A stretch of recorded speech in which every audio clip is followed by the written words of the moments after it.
Bonjour à toutes et à tous. Merci à la Fondation MMA pour le travail collectif qu'on fait depuis une année.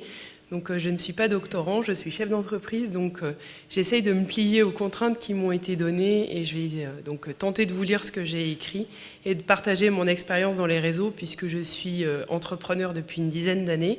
Je suis maman de 2 enfants et donc j'ai décidé en tant qu'entrepreneur territorial de Grenoble, puisque je porte mon territoire ici à Paris, de partager donc mon expérience dans plusieurs réseaux au sein desquels je me suis investie. Donc je voulais résumer mon intervention sur 7 points clés. Donc le premier va commencer par la pensée, puisque j'en ai discuté longuement avec Eric, et va concerner mon adhésion en fait à un réseau. Donc qu'est-ce qui va me pousser en fait à rejoindre un réseau plutôt qu'un autre? Donc pour moi, la question fondamentale qui se pose, c'est vraiment les valeurs qui sont mises en avant par le réseau, par les membres du réseau.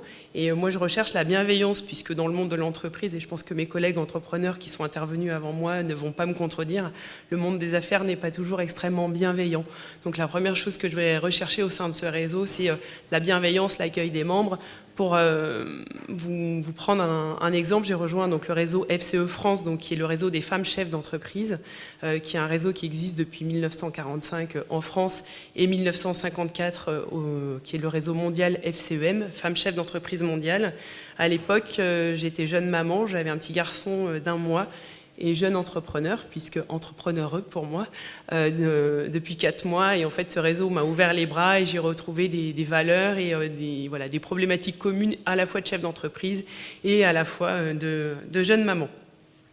Le deuxième point clé pour moi, c'est que le réseau, en dehors de mon entreprise, il doit me permettre de prendre de la hauteur et du recul aussi face à mon entreprise, où parfois je finis par tourner en rond.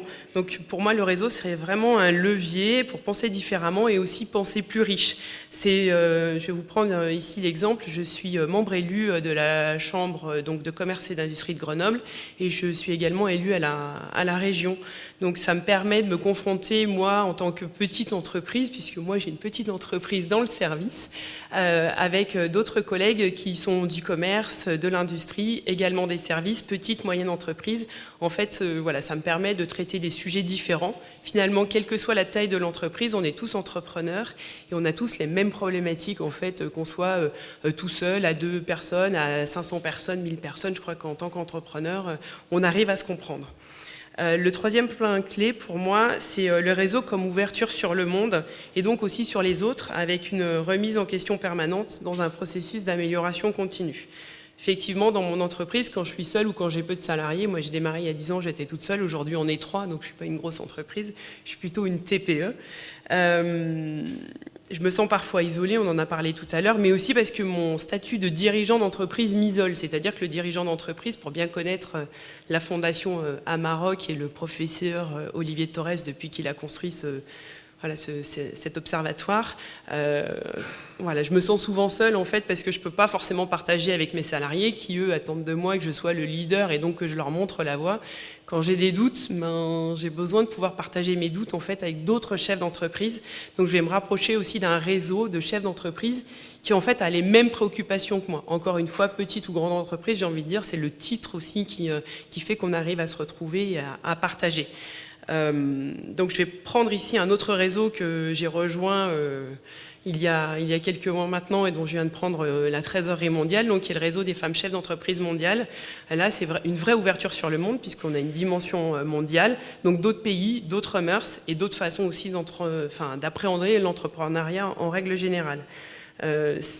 Cette adhésion à ce réseau aussi, elle répond à l'envie de contribuer au-delà de juste moi et qu'est-ce que je peux apporter à mon entreprise, d'être de façon beaucoup plus large, qu'est-ce que je peux construire avec les autres et qui soient en fait plus grands que moi et qui permettent aussi de m'épanouir mais d'enrichir le réseau.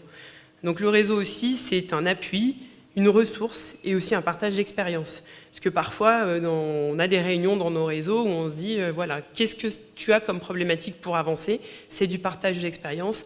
Voilà, moi aujourd'hui, je voudrais embaucher, mais j'ai la trouille. Comment ça se passe chez toi? Et donc, j'ai d'autres chefs d'entreprise qui me disent, écoute, moi j'ai tenté ça, moi j'ai fait ça marche comme ça. Et donc de se dire, les autres aussi, c'est une ressource pour mon entreprise et pour moi. Et qu'est-ce que je peux trouver chez les autres? Donc voilà, je parlais d'Amarok et du professeur Olivier Torres tout à l'heure. C'est exactement ça. En fait, tout seul, on ne va pas très loin. Et en groupe, c'est aussi un échange collectif. Donc ça permet, pour moi, c'est la force du groupe. Après, quand on est dans un réseau, ça paraît évident. Mais on finit peut-être aussi comme dans son entreprise, excusez-moi, je vais prendre le terme qui n'est pas très académique, de s'encrouter dans un réseau. Donc c'est de se poser aussi une question permanente, c'est est-ce que c'est toujours le bon réseau pour moi ? Est-ce que ce réseau continue de m'apporter, mais prioritairement, est-ce que moi j'apporte aussi au réseau ? J'ai rencontré des gens qui sont élus depuis 25 ans dans une chambre de commerce, moi ça me paraît totalement dément. Qu'est-ce que le réseau, enfin qu'est-ce que... Moi, je peux continuer d'apporter dans ce réseau-là 25 ans plus tard, et qu'est-ce que la Chambre de commerce continue de m'apporter 25 ans plus tard, si ce n'est un joli titre sur une carte de visite. Je suis un peu cash, mais c'est un peu ce que je pense, c'est-à-dire qu'à un moment donné, il faut savoir dire, écoute, moi j'ai apporté tout ce que je pouvais à ce réseau, j'ai été présidente de la délégation des femmes chefs d'entreprise en Isère pendant 4 ans, au bout de 4 ans, je me suis dit, il faut que je passe la main puisque je pense que j'ai apporté tout ce que je pouvais au réseau et pour que lui puisse continuer à vivre, eh bien moi je dois passer la main et je dois me retirer. Et pour autant, je suis toujours vivante et je continue ailleurs.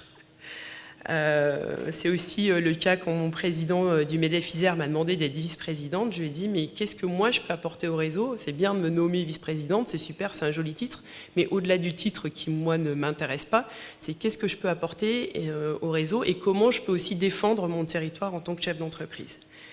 Alors, je suis pas mal investie dans beaucoup de réseaux. Moi, je suis pas serial entrepreneur, je suis serial réseau. Je sais pas si le terme existe, mais en tous les cas, voilà.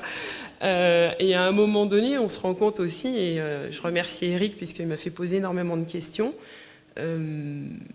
C'est quoi mon garde-fou ? Parce que finalement aussi, quand on est engagé dans des réseaux et puis que, comme moi, on est un entrepreneur passionné, du coup, on peut s'y perdre.